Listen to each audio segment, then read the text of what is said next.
사람은 그 마음속에 그림을 닮아간다. 마음속에 그림을 닮아간다. 그런 말이 있어요. 마음속에 그림을 닮아간다. 유상이도 내려놓고 바르게 앉아서 잘 설교를 들어야죠.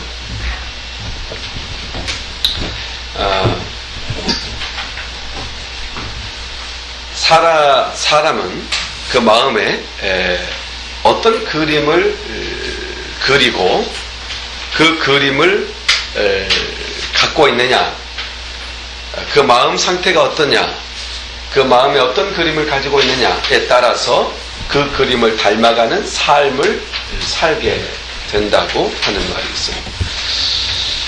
그래서 대단히 중요한 말이기도 하지만 우리 마음에 무엇을 그리며 살 것인가, 무엇을 기대하며 살 것인가, 한번 여러분 자신에게 물어봐요. 한번 생각해봐요. 나는 지금 내 마음에 무엇을 그리고 사는가, 또 나는 무엇을 기대하며 사는가. 그게 우리의 미래라고 하는 겁니다. 우리 주님께서도 그런 말씀하셨죠. 눈을 들어라, 보아라, 또 입을 열어라, 내가 채울 것이다. 이런 표현을 주님이 말씀하시죠. 소망을 갖고 마음의 그 소망을 그림을 그리듯 마음의 그 소망을 품는 것, 그걸 가리켜서 비주얼라이징이라고 그러죠. 그림을 그리는 거죠. 그래서 어려운 환경 속에 있어도 이 비주얼라이징을 갖고 있는 사람은 쉽게 낭망하거나 쉽게 주저하거나 쓰러지지 않죠. 왜? 지금 마음에 뭐가 있어요? 비전이 있잖아요. 그걸 가지고 있잖아요. 이런 말이 있어요. 꿈을 꾸지 않으면 미래도 없다. 요셉이라는 사람의 마음속에는 하나님께서 나를 사용하시기로 계획하셨다고 하는 분명한 비전을 가지고 있었어요. 그것은 지도자로서의 리더십이었어요. 그 비전을 보았을 때 그걸 마음에 두고 그것을 한순간도 잊지 않았어요. 그리고 어느 날 하나님께서는 그를 그 자리에 두셨죠. 마음의 그림을 그리지 않는 사람은 미래도 없지요. 그런데 마음의 그림을 잘 그려야죠. 내가 어떤 그림을 그리고 있는가? 도달하려고 하는 어떤 높이까지만 우리는 성장할 수가 있죠. 또 내가 어떤 꿈을 꾸고 바라는 것 이상의 자리에는 있을 수가 없죠. 우리가 뭔가를 그리고 뭔가를 추구하고 기대한다는 것은 사람만이 갖는 대단히 중요한 것이죠. 그래서 예전에 이런 일이 있었죠. 사람이 새처럼 날고 싶다. 새를 보면서 다 날고 싶죠. 새는 참 좋겠다. 높은 데로 날아다니니까. 누가 사람이 날아다닐 거라고 생각을 했겠어요. 그런데 그렇게 생각한 사람이 있어요. 라이트라고 하는 형제들이죠. 이 두 형제는 어떻게 하냐면 날아보겠다 꿈을 가졌어요. 그리고 거기에 대한 비주얼라이징을 했죠. 끊임없이 어떻게 하면 될까. 그러다 보니까 길이 보이기 시작했고, 그가 최초로 성공한 게 11초인가 이렇게 나르는 첫째 비행에 성공을 했어요. 그 첫째 비행이 지금 현재의 비행기를 가져왔고 우주를 날아다니는 로켓을 가져왔죠. 누군가가 그리지 않았다면 그것은 결과가 없는 거죠. 그래서 우리는 때때로 바로 이것이 얼마나 중요한 것인가에 대해서 놓치고 간과할 때가 있어요. 지금 대단히 중요해요. 지금 내가 무엇을 그리고 있지? 한번 생각해봐요. 나는 지금 무엇을 그리고 있는가? 내 삶을 통해서 하나님께서, 또는 나의 삶을 통해서 하나님은 무엇을 드러내기를 원하는가라는 그림이 없다면 다음 시간에 아무것도 얻을 게 없다는 거예요. 콜럼버스라는 사람이 신대륙을 발견했을 때 그는 새로운 대륙에 대한 부푼 꿈을 가지고 모험하고 도전했죠. 그 도전의 결과가 지금 어떤 결과를 가져왔어요? 전 세계의 최고의 강대국인 미국이 탄생하는 계기가 됐죠. 그래서 미국에서 콜럼버스 데이 하면 최고의 명절이죠. 마치 미국이 태동하게 된 출발점을 거기에 두고 있는 거예요. 모험정신, 비전, 바로 이런 것이죠. 자, 꿈이 없다면 미래도 없다. 마음의 그림을 갖고 있지 않다면 결과도 얻을 것이 없다는 거예요. 자, 그럼 우리가 가져야 될 꿈은 뭘까? 이렇게 한번 질문해 봐야죠. 내가 가질 수 있는 꿈은 뭘까? 우리의 꿈은 우리가 어떤 꿈을 가질 수 있는 충분한 조건이 있느냐? 그렇습니다. 우리는 충분한 조건을 갖고 있어요. 우리가 그 어떤 것이든 꿈을 갖고 비전을 세우기 시작하면 그것을 이룰 수 있다고 하는 약속이 우리에게 주어지고 있죠. 우리는 분명히 하나님께서 우리에게 주신 약속을 가지고 있어요. 하나님께서는 꿈에 대한 그리고 마음의 그림을 그릴 것을 얼마나 우리에게 요청하는지 몰라요. 하나님께서 사람을 만드시고 첫 번째 주신 명령이 뭐예요? 생육하고 번성해서 발전해서 날로 새로워져서 번성하여 땅에 충만해라. 그리고 땅을 정복해라. 땅을 다스려라. 이게 사람이 이 땅에 있는 거예요. 그런데 사람들은 그저 나만 잘 먹고 살면 되지, 그저 오늘 하루만 잘 재밌게 지내면 되지, 이렇게 살아가는 거예요. 마치 독수리가 닭 모이를 쪼아먹듯 이렇게 살아가고 있는 것과 똑같아요.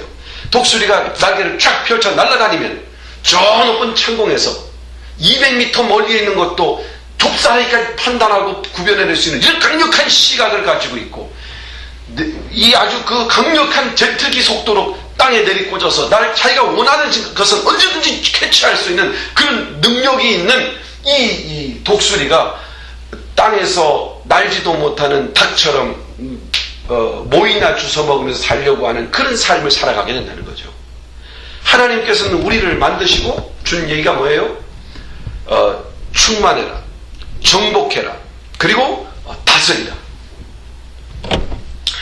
이 세상을 변화시키고 세상에 영향을 주는 삶을 살고 세상의 문제에 굴복하지 말고 도전하며 싸우며 지키며 때로는 변화시키고, 또 어떤 상황에서는 상황에 처하더라도 두려움 없이 담대하게 도전하며 모험을 일삼고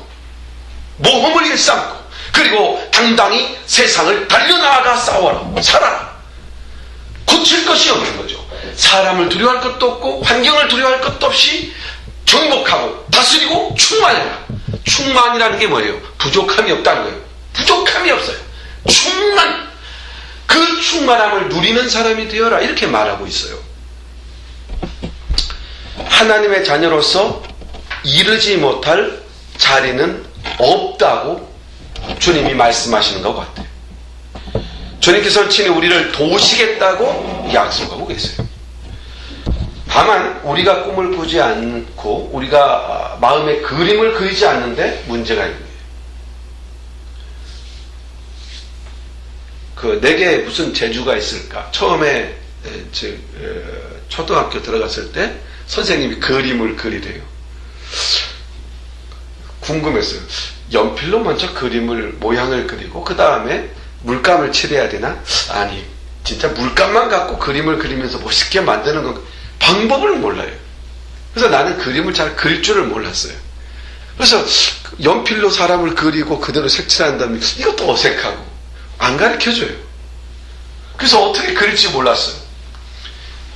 그래서 초등학교 다닐 때 그림 대회에서 이겨본 적도 없고 그림을 그려내라고 할 때 멋진 그림을 그려본 적이 없어요. 중학교 들어갔는데 그림을 그리는데 이제는 유화물감을 사용해서 그림을 그리라는 거예요. 그래서 그 당시 유화물감이 비쌌는데도 불구하고 어떻게 구입해서 그림을 그렸어요. 그냥 이제는 이렇게 생각했어요. 내가 내 마음대로 그리자. 그래서 그냥 점도 찍고 줄도 긋고 그냥 그렸어요. 그랬더니 선생님이 오셔서 하는 말이 정말 잘 그렸다는 거예요, 나한테. 하나님께서 우리에게 이미 모든 것을 누릴 수 있도록 하시는 거예요. 어떤 룰이 있는 것이 아니라 하나님이 주신 것을 마음껏 누리면 되는 거예요. 지금 우리가 가져야 될 것들, 지금 미국이라는 땅에서 우리는 살아가요. 내가 미국 땅에서 어떠한 영향력을 미치며 살 수 있는 것인가? 나는 어떤 가치를 누리며 살 수 있는 것인가? 하나님은 우리에게 쫙 펼쳐놓죠. 정복해라, 다스리라, 충만해라. 다만 바로 이러한 주님의 약속들을 우리가 간과하는 게 있어요. 마치 우리가 어떤 능력이 있어서, 어떤 힘이 있어서 그 자리에 이를 것이다 라고 생각하기 때문에 그 일을 못하는 거예요. 우리는 다만 비전을 갖고 꿈을 갖고 도전할 뿐이에요. 그리고 그 일을 함께 이루어 가시는 분이 계세요. 그분이 바로 하나님이세요. 방향만 잡고 나아가면 주님께서 그 일에 대하여 도우실 전략을 갖고 계세요. 그래서 주님 뭐라고 합니까? 빌립보서 4장 13절에 보면 능력 주시는 자 안에서는 내가 모든 것을 할 수 있다. 내가 무슨 능력이 있고 힘이 있는 게 아니라 뜻을 정하고 방향을 정하고 꿈을 갖고 비전을 가지면 하나님께서 그 일을 도우시고 인도해 주시고 필요한 것을 채워준다는 거예요. 마가복음 9장 23절에 할 수 있거든이 무슨 말이냐? 믿는 자에게는 능치 못할 일이 없느니라. 이게 주님의 약속이에요. 꿈을 갖는 게 중요해요. 꿈이라는 것은 내가 내 능력으로 이룰 수 있는 걸 꿈이라고 말하지 않아요. 그냥 하는 거죠, 그것은. 그렇죠? 꿈이라는 것은 내가 지금은 할 수는 없는 일이에요. 지금 당장 내가 어떻게 할 수 있는 길이 없어요. 그런데 뭐예요? 이미지네이션. 풍부한 상상력을 가지고 꿈을 꾸는 거예요. 마음속에 그림을 그리는 거예요. 그림은 마음대로 그릴 수 있잖아요. 응? 그림은 마음대로 그릴 수 있잖아요. 그 마음속에 그림을 그리고 비전을 가지고 하나님 앞에서, 하나님은 전능하시죠. 물론 우리가 꿈꾸고 그리는 그 과정 속에서도 성령 하나님이 우리 안에서 분명히 역사하실 겁니다. 왜냐하면 그분 우리 안에 계시고 우리를 지도하시고 우리를 인도해 주시는 분이에요. 그러니까 이거 하나님의 뜻에 어긋나는 게 아닌가? 또는 하나님이 정말 이걸 원하실까? 이거 고민하지 말고 마음이 가는 대로 그림을 그리고 그 그림을 가지고 하나님 앞에 딱 가면 되는 거예요. 하나님 앞에서 그 비전을 보여드리면 되는 거예요. 그러면 그분이 다듬으시고 깎으시고 광내시고 가치를 나타내시고 길을 여시고 이렇게 해 가시는 것이라는 말씀이에요. 그러므로 우리 주님께서 직접 말씀하시기를 구하라 주실 것이요, 찾으라 찾을 것이요, 두드리라 열릴 것이다. 자, 구하는 것은 내가 그냥 구하는 것이지만 찾고 두드리는 것은 우리들이 뭘 해야 됩니까? 우리가 트라이를 해야 돼요. 노력하지 않으면 안 된다는 거예요. 우리 하나님 앞에서 꿈을 그리는 것, 내 마음의 그림을 그리는 것은 우리의 몫이지 하나님의 몫이 아니라는 얘기예요. 우리가 그림을 그리고 그 일을 이루게 하시는 데 있어서 도우시는 분은 우리 하나님이시죠. 우리가 바로 그것이 중요하다는 거예요. 하나님께서 이스라엘 백성들에게 가나안 땅을 주시겠다고 하셨어요. 그리고 이렇게 말씀했어요.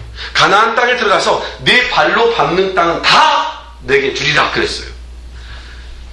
모세가 12명의 정탐꾼을 가나안에 파견을 했어요. 거기에는 여호수아와 갈렙이라고 하는 두 족장도 포함되어 있었어요. 12명이 가서 정탐을 했어요. 거기는 정말 거인처럼 무서운 이 장사들, 거인들이 사는 거인 군대가 있었어요. 그리고 엄청난 성이 있었는데 여리고성 같은 경우는 이중벽으로 되어 있어서 감히 그 누구도 쳐들어갈 수 없는 그런 철옹성이었어요. 자, 이제 12명이 돌아왔어요. 두 사람 여호수아와 갈렙이 보고하기를, 그는 아주 심플해요. 하나님께서 내가 밟는 땅을 다 내게 주리라 약속했고 그 땅을 너희에게 주리라 약속하셨다. 그러니까 우리 일어나서 가자. 가서 그 땅을 정복하자. 이렇게 말합니다. 근데 10명은 어떻게 해요? 여리고성을 받고 거대한 네피림의 후손과 같은 그런 장사들을 보고 나서 기겁해요. 약속도 비전도 주님이 주신 모든 것을 다 내려놓고 포기하고 두려움 속에 절망하고 우리 여기서 포기하자 그럽니다. 그때 이스라엘 백성들이 누구를 추종했어요? 바로 이 10명의 정탐꾼들을 추종했어요. 그 결과 어떤 결과를 가져왔습니까? 40년 동안 광야에서 방황하는 시간을 보내요. 40년의 광야 생활을 보내죠. 40년 동안 어떤 일이 벌어졌어요? 두려워하는 자들, 하나님이 주신 비전을 포기한 자들, 하나님의 약속을 포기한 자들, 이런 자들이 다 죽었어요. 그냥 광야에서 죽었어요. 그리고 그 죽는 가운데서 딱 두 사람, 여호수아와 갈렙만은 그 마음속에 뭘 가지고 있어요? 아직도 그 약속은 유효하다. 하나님은 약속하셨고 그 약속을 이루신다고 하는 그 약속을 마음에 담고 있었고, 결과적으로 그들은 꿈과 비전을 끝까지 버리지 않았어요. 그들은 하나님의 약속대로 하나님의 주신 그 꿈을 마음에 담았고 그것을 기다렸고 기대하는 가운데 결과적으로 어떻게 됐습니까? 그들은 하나님의 약속대로 가나안 땅을 밟았어요. 그리고 그들이 밟는 땅마다 다 누구의 땅이 됐습니까? 이스라엘 땅이 되었어요. 우리는 성경을 읽어야 되는 이유가 여기에 있어요. 어디에서 꿈을 꿀 것인가? 어떤 꿈을 꿀 것인가? 우리가 원하는 대로 꿈을 꾸세요. 내가 싱어가 되고 싶다 꿈을 꾸세요.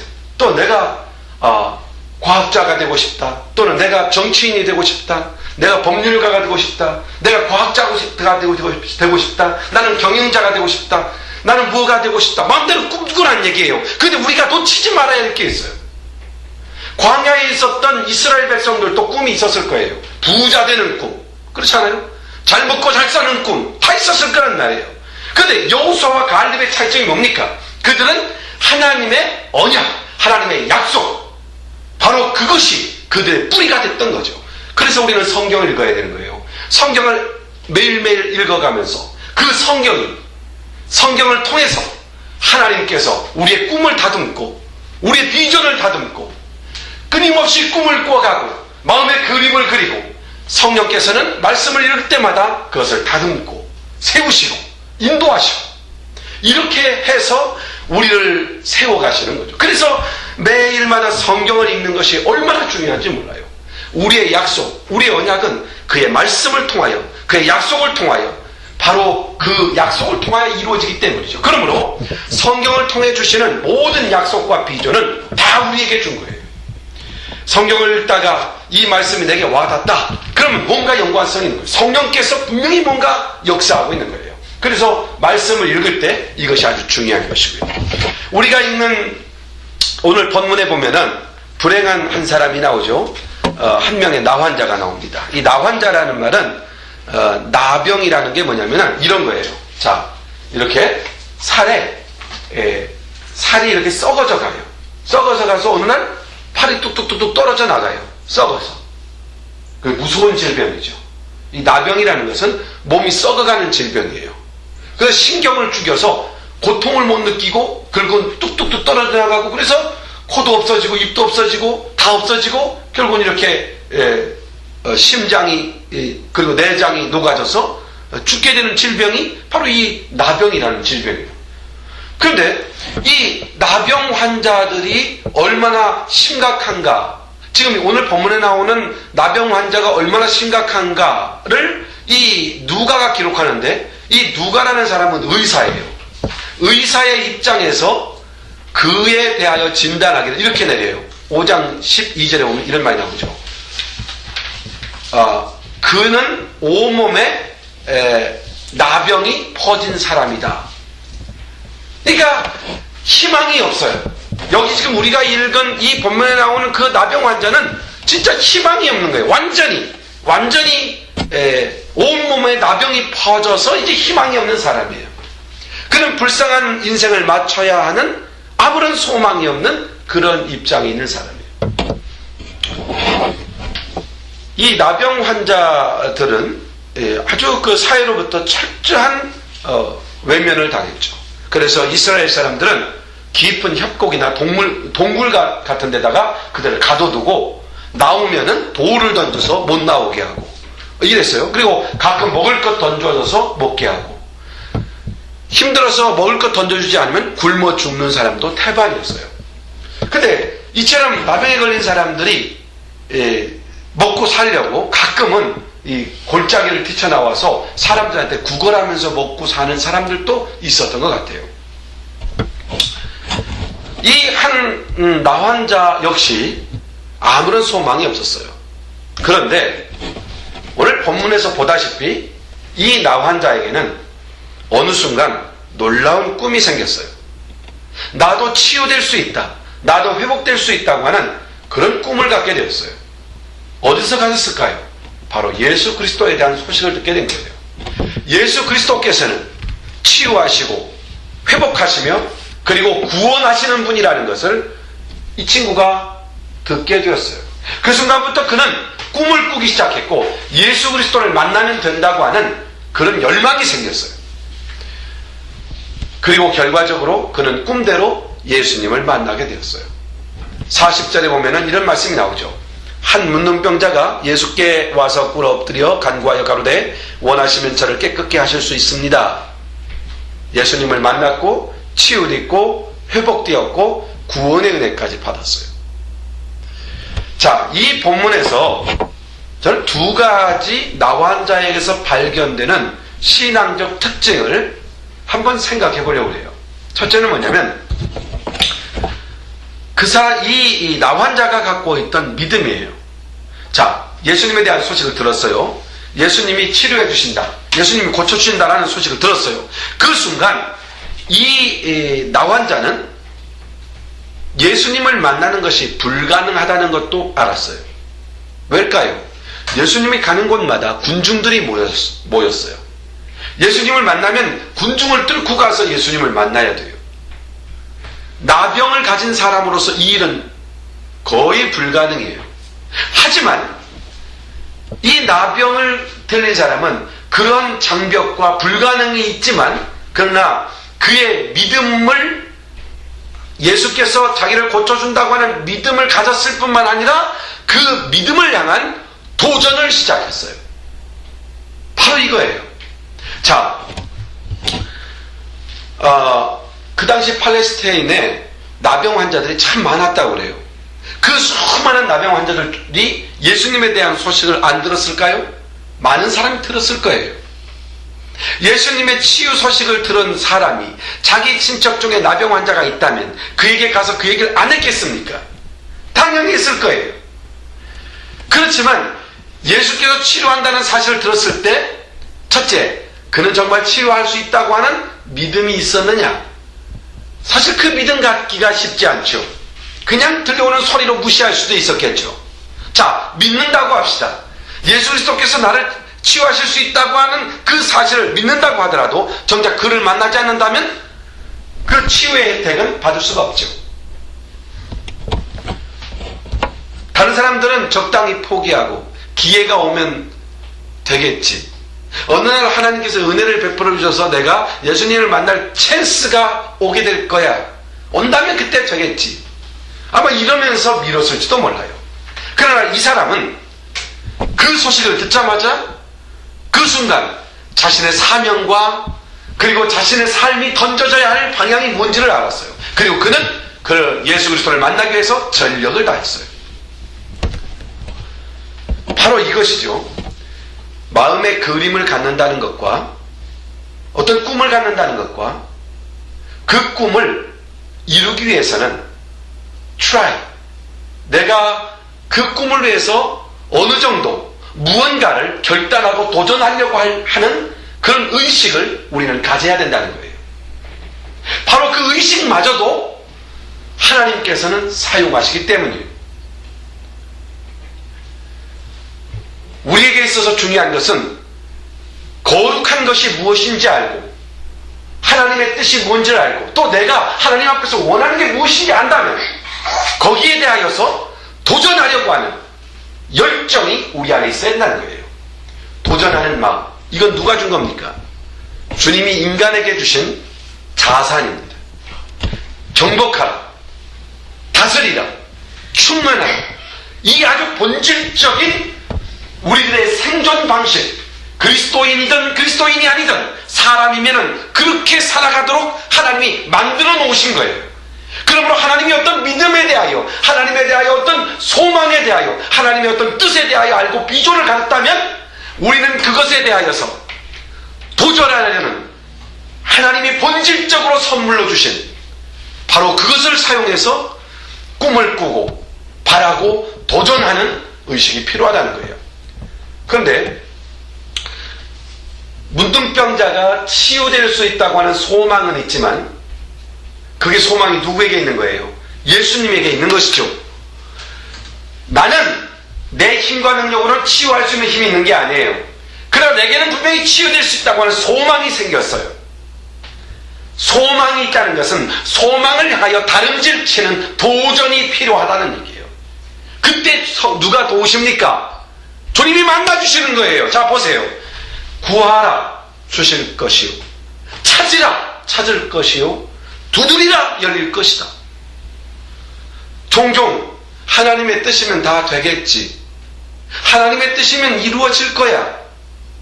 주님이 과연 그런 방관자적인 사람이 되라고 우리에게 말하는 걸까요? 하나님은 전능하시니까 그가 다 이루실 거야. 나는 그냥 기다리면 돼. 무엇을 하며 기다려야 돼요? 우리에게는 도전이 필요한 거예요. 꿈을 그리고 꿈을 열망하고 소망하고 그리스도인들만큼 더 역동적인 삶을 살 수 있는 사람은 이 세상에 존재하지 않아요. 자, 꿈을 갖는다는 것은 이 문둥 환자, 나 환자에게서 나타나듯 예수 그리스도가 치료자라면 그를 만나기까지는 나의 헌신이 필요하죠. 물론 내가 노력한다고 그를 만나는 게 아니에요. 나는 주를 향하는데 나는 1cm밖에 안 나갔는데 주님은 3m를 우리에게 다가올 수 있어요. 우리가 주님 앞에 드려야 될 그 몇 미터, 몇 cm를 우리가 해야 될 부분이라는 얘기예요. 그게 바로 우리가 갖고 있는 하나님에 대한 믿음인 것이죠. 믿음은 행동을 가져오게 되죠. 예를 들어 봅시다. 여기 마실 수 있는 물이라는 믿음이 있는 사람은 그걸 들어 마십니다. 내가 믿기 때문에 물이 저절로 내 입으로 들어오는 것은 아니죠. 믿는다면 행동이 오는 것입니다. 그럼 믿는다는 말과 행동은 분리된 게 아니에요. 그래서 야고보 사도가 뭐라고 그래요? 믿음이 있다 하고 행함이 없는 자는 그것은 믿음이 죽은 것이다. 즉 믿음이 아니다 이런 얘기예요. 믿는다면 행하는 것입니다. 이 나 환자에게서 발견하는 아주 중요한 믿음, 그것은 도전하는 겁니다. 불가능했지만 그게 내게 준 길이라는 걸 알기 때문에 도전해 가는 것이죠. 이게 중요한 겁니다. 인생은 그렇게 열리는 거예요. 인생이라는 삶이라는 게 그렇게 가는 거예요. 나중에 인생을 다 살고 나서 우리가 공통적으로 하는 얘기가 뭐냐면은 참 은혜로 되었다. 노력한 건 나 같은데 내가 쭉 하고 노력한 부분이 있음에도 불구하고 결과적으로 이렇게 말하죠. 은혜로 되었다. 왜 그렇게 말해요? 내 노력은 전체를 이루는데 그야말로 조족지연일 뿐이에요. 아주 적은 분량이에요. 그런데 그가 나는 주를 향하여 이만큼 노력했는데 그는 전부를 이뤄놓고 기다리고 계셨던 것이죠. 탕자가 아버지께로 가서 종살이라도 해서 먹고 살겠다 했더니 아버지는 모든 재산을 다시 자식에게 돌려줄 준비를 다 해놓고 기다리고 있었다는 얘기예요. 탕자가 해야 될 일은 어디까지예요? 쥐염 열매 먹는 데서 누구에게로 오는 겁니까? 아버지 품으로 돌아오는 것까지예요. 이건 탕자가 해야 될 일이죠. 그래서 우리 주님은 이렇게 말씀하시죠. 할 수 있거든이 무슨 말이냐? 믿는 자에게 능치 못하는 것이 없다. 왜 이 말씀을 하세요? 우리가 능력이 없어서 그 얘기하는 게 아니고 믿음을 가진 자에게는 주님께서 다 예비하셨다는 얘기예요. 그 땅으로 들어가야 돼요. 자, 가나안 땅에서 승리를 거두려면 이스라엘 백성은 어디를 건너야 돼요? 요단을 건너야 되는 거예요. 여리고성이 무너지는 것, 그거 주님이 하실 일이에요. 절대로 이스라엘이 못해요. 근데 여리고성을 준다는 약속이 있으니까 여리고성을 돌고 있으면 되는 거예요. 말씀대로 돌아야 되는 것은 이스라엘 몫이에요. 이렇게 말할 수 있죠. 그냥 주실 거 그냥 다 부셔가지고 주시면 되지 뭐로 복잡하게 그럽니까? 그렇지 않아요. 삶이 그렇게 단순한 게 아니라고요.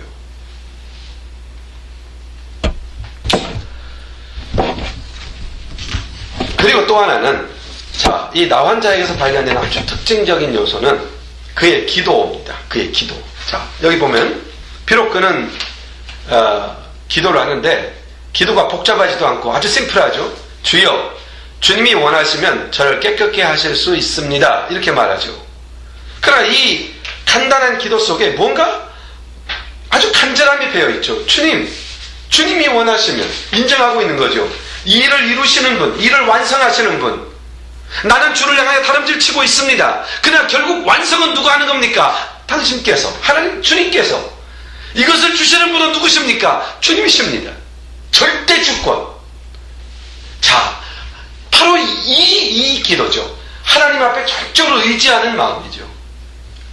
그래서 그 내면의 간절한 신앙과 절규, 하나님만 전적으로 의뢰하는 이 사람의 기도에 대하여 주님이 외면하지 않죠. 그래서 41절에 예수께서 이러죠. 그를 불쌍히 여기시고, 상당히 중요한 말이에요. 그는 불쌍히 여기시고 손을 내밀어 그에게 대시며 나도 원하노니 깨끗하게 되어라.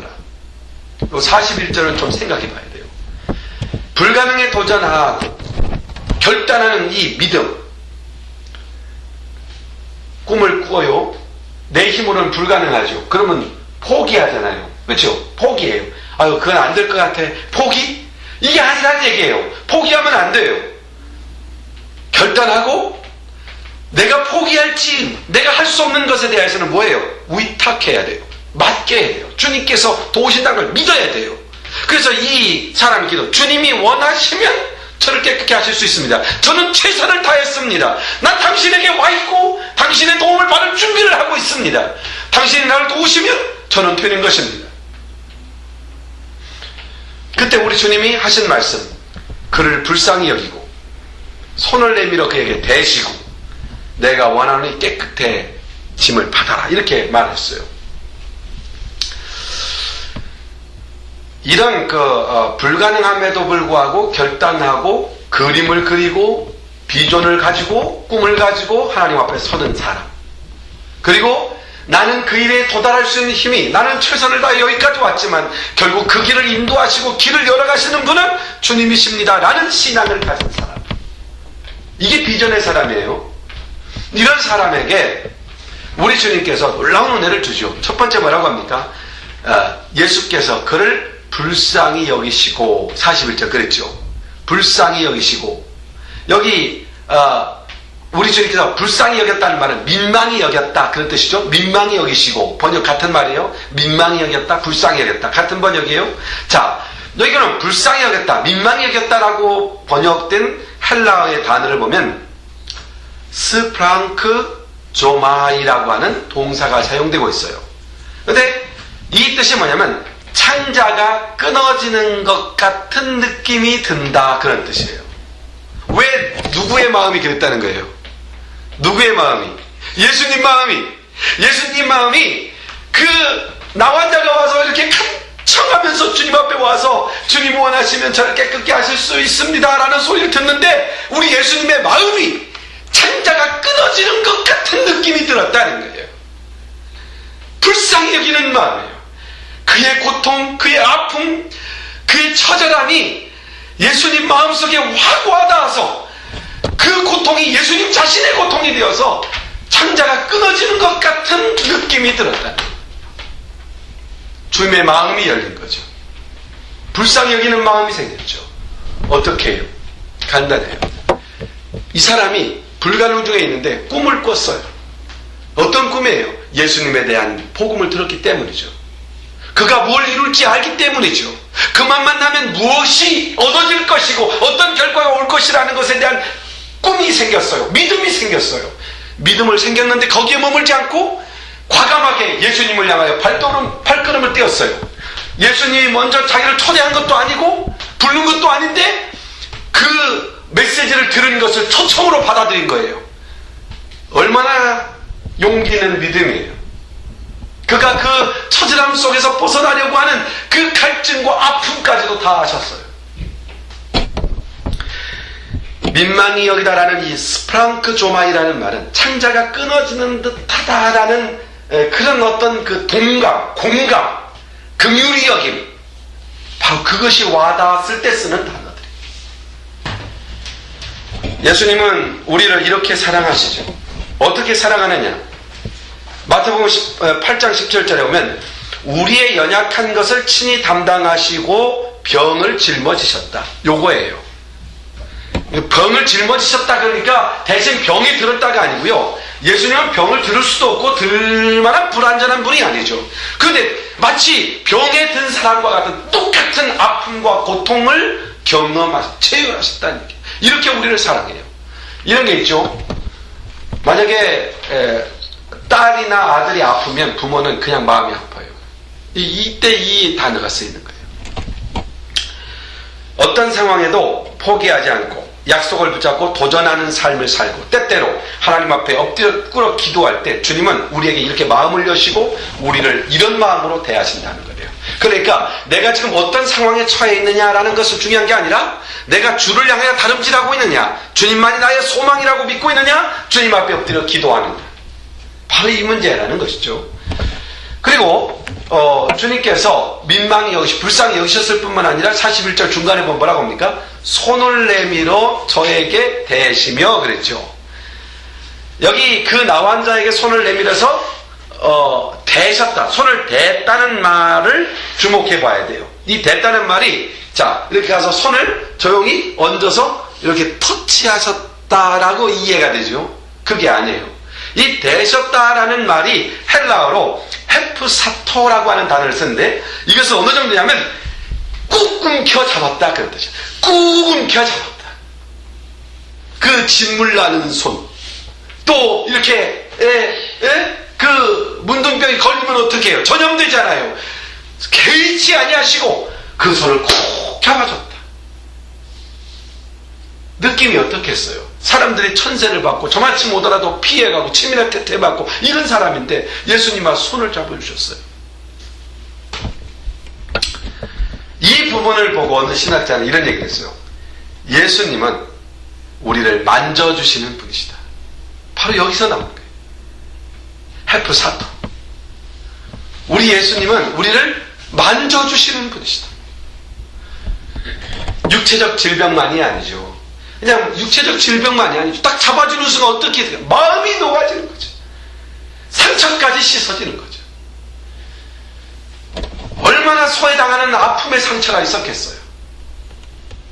제가 이 본문을, 이 헤프사토라는 단어를 딱 떠오르면서 어저께 설교를 준비하면서 떠오르는 시가 있었어요. 예전에 젊은 시절에 한두 번 읽어봤던 시인데 그 뚜르게네프의 시 들어본 적 있어요?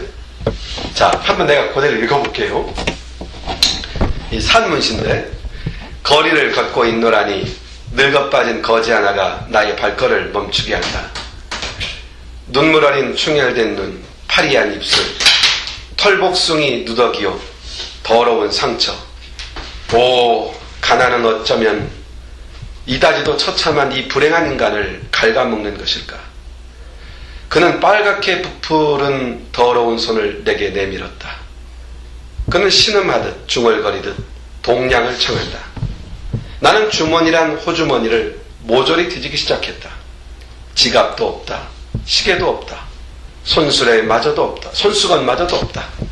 나는 아무것도 가진 것이 없었다. 그러나 거지는 기다리고 있다.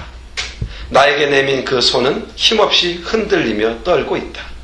당황한 나머지 어쩔 줄 몰라 나는 힘없이 떨고 있는 그 더러운 손을 덥석 움켜 잡았다.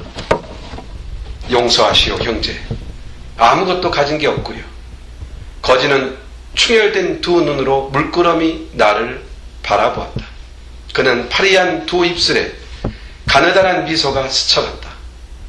그리고 그는 자기에게 자기대로 나의 싸늘한 손가락을 꼭 잡아주었다.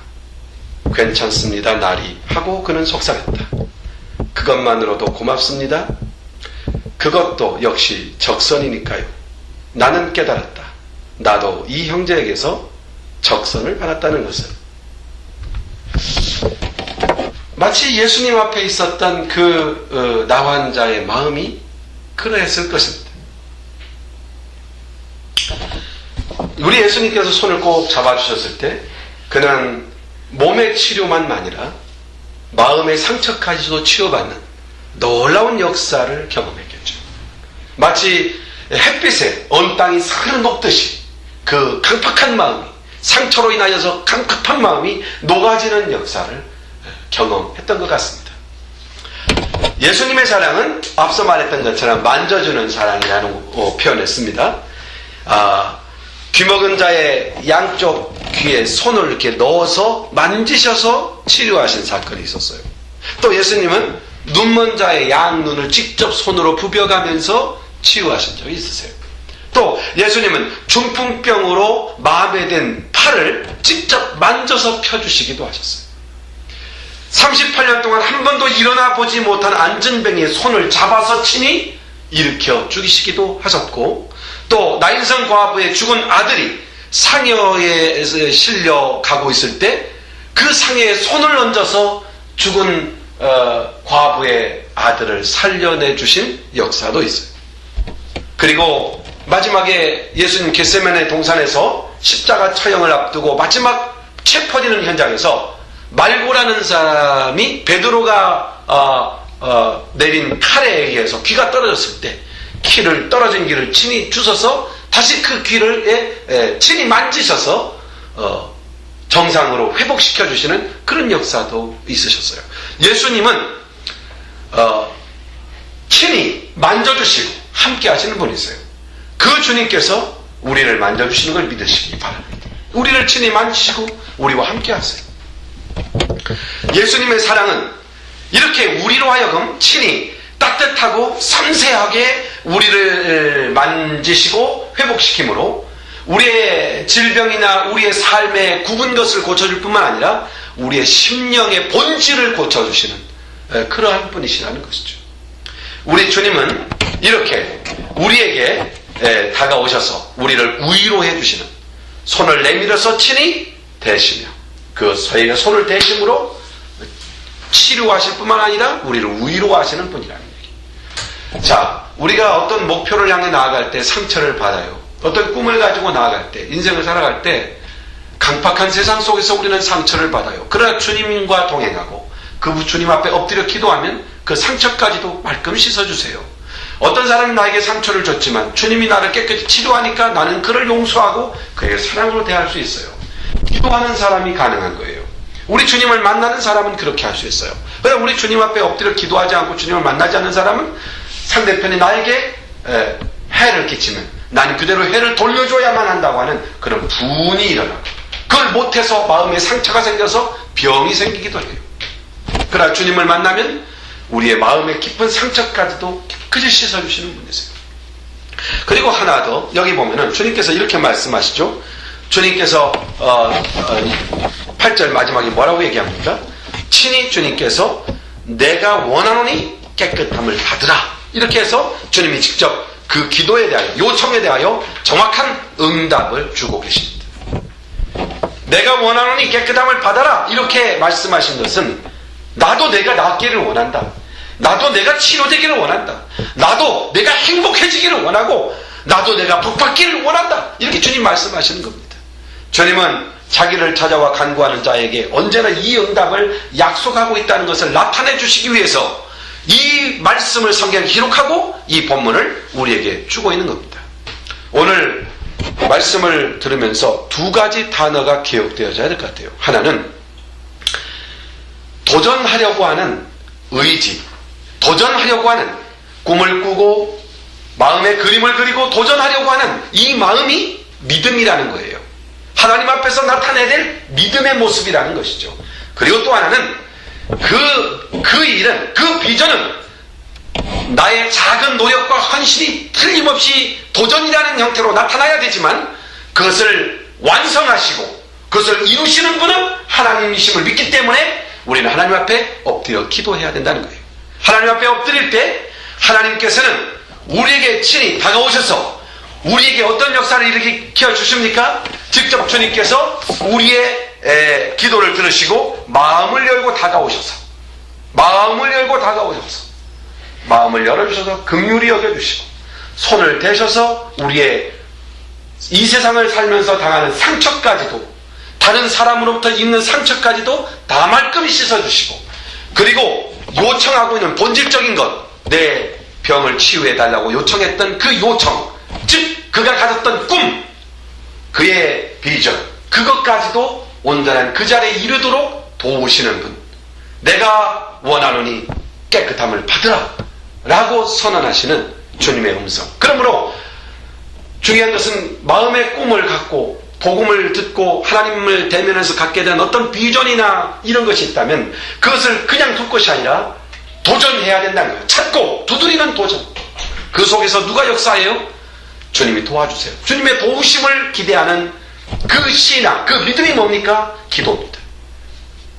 그래서 우리가 믿음이라고 할 때 결단과 위탁이라고 하죠. 결단이라는 것은 도전이에요. 위탁이라는 건 뭡니까? 엎드려 기도하는 것입니다.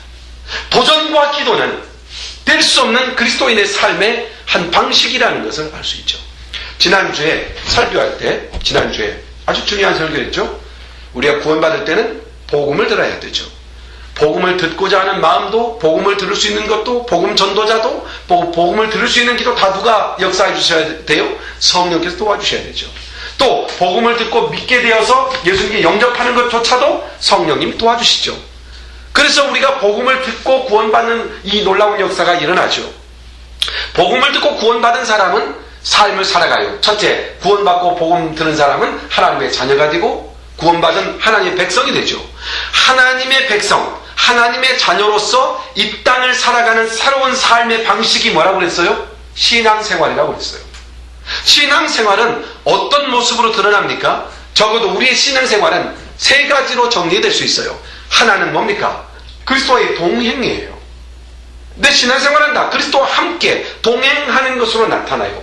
그리스도 신앙생활이 뭐냐? 예수 그리스도의 인격과 성품을 닮아가는 거예요. 이게 신앙생활이에요. 신앙생활은 추상적이고 또는 보이지 않는 것을 어떻게 갈구하고 갈망하는 데 있는 것이 아니라 그리스도와 함께 동행하고 있느냐? 그리스도를 닮아가고 있느냐? 바로 그런 신앙의 삶의 유형 속에 우리의 삶에 아주 중요한 세 번째 신앙의 요소가 있죠. 사랑이라고 그랬죠. 하나님을 사랑하고 이웃을 사랑하고, 하나님을 사랑하는 것이 예배를 통하여 나타나. 이웃을 사랑하는 것은 우리의 삶 속에서 가장 큰 사랑이 뭐예요? 복음 전도죠. 그러나 우리는 일반 사랑에서 왼수가 와가지고 나에게 상처 주고, 내가 어떤 이 세상의 비전을 가지고 나아갈 때 맞고, 또 도전해 오는 사람들에 대하여 원수를 대하지 아니하고 주님 앞에 나와 기도하면 다 치료해 주니까 용서하고 관용하고 강팍한 그들을 오히려 불쌍히 여길 수 있는 그 마음 갖고 사는 거, 이게 사랑이죠. 이런 예수님을 닮고 예수님과 동행하고 사랑하며 살아가는 삶이 신앙생활이라고 정리가 되었다면, 이런 삶을 어떻게 해요? 이런 삶을 가지고 이 땅에서 우리는 정복하고 다스리고 충만한 삶으로 나타내어야 되죠. 바로 그것이 있기 때문에 우리는 비전을 향한 결단, 도전을 향한 도전, 결단이라고 하는 것이 있고, 그리고 이런 도전의 삶 속에서 내 힘으로는 감당할 수 없으니까 할 수 있거든요. 무슨 말이야? 믿는 자에게 능치 못함이 없느니라. 내가 그리스도 안에서 내가 모든 것을 할 수 있느니라. 그리스도 안에서 기도라는 것이죠. 자, 우리가 오늘 말씀 나눈 중에서의 포인트는 이거예요. 이거 다 지금 설명한 내용들이 다 중요하지만 오늘 설교의 포인트, 오늘 거는 뭐냐면, 하나님의 자녀로서, 하나님의 백성으로서 이 세상을 살아가는 새로운 삶의 방식이 그리스도인의 삶, 새로운 삶의 방식이 신앙생활을 한다면, 이 신앙생활이 그냥 있는 것이 아니라 이 신앙생활은 도전하는 삶이라는 거예요. 도전하는 삶. 꿈을 그리고 꿈을 추구하고 꿈을 향하여 도전할 뿐만 아니라 이 세상 속에서 다스리고 정복하고 충만하는 이런 도전하는 삶. 아주 큰 사람이죠. 이 그리스도인이에요. 이런 충만한 삶이 내 힘으로는 감당할 수 없어요. 그러니까 당연히 뭐 해야 돼요? 무릎을 꿇어야 돼요. 그러면 주님이 우리를 마음을 열어주시고 불쌍히 여겨주시고 손을 내어서 우리의 상처를 다 치유해 주시고 끊임없이 치유해 주시고, 그리고 그 자리에 이르게 하시죠. 두 가지 단어를 키워드로 마음에 두세요. 도전이라는 단어, 또 하나는 기도라는 단어. 이 두 단어가 여러분 마음속에 있기를 바라요. 기도합시다. 하나님 아버지, 고맙고 감사합니다. 오늘 우리는 하나님 앞에서 하나님의 백성으로 살아가는 하나님의 자녀로 이 세상을 살아가는 새로운 삶의 방식을 배워가는 중에 있습니다. 그 중에 오늘 우리는 그리스도께서 만물을 창조하신 하나님께서 우리에게 최초의 명령으로 주신 다스리라, 정복하라, 충만하라고 하신 그 말씀이 그리스도인의 삶이라는 것은 도전하는 삶이라는 것을 가르쳐주고 있다는 것을 발견하고